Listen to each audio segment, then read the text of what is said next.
अल्पवयीन आरोपीचा माज कायम, चौकशीत सहकार्य नाही।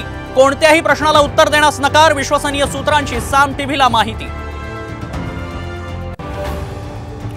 पुणे अपघात प्रकरणात आरोपीच्या आईलाही बेड्या, बाल सुधारगृहात आई आणि मुलाची समोरासमोर चौकशी, दोघांचं चौकशीला सहकार्य नाही।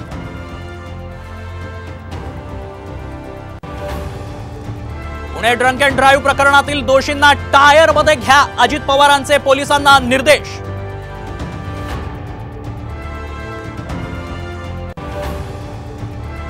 जयंत पाटील काँग्रेसमध्ये जाणार, अजित पवार गटाच्या सूरज चव्हाण यांचा दावा, तर पाटलांबाबतचा निर्णय काँग्रेस हायकमांड घेईल, नाना पटोलेंची प्रतिक्रिया।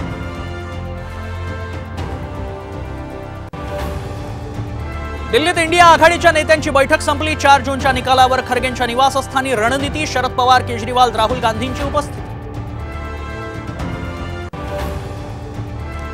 जम्बो ब्लॉकच्या दुसऱ्या दिवशीही प्रवाशांचे मेगा हाल, रेल्वे स्थानकावर मोठी गर्दी, तर बस स्थानकावरही लांबच लांब रांगा।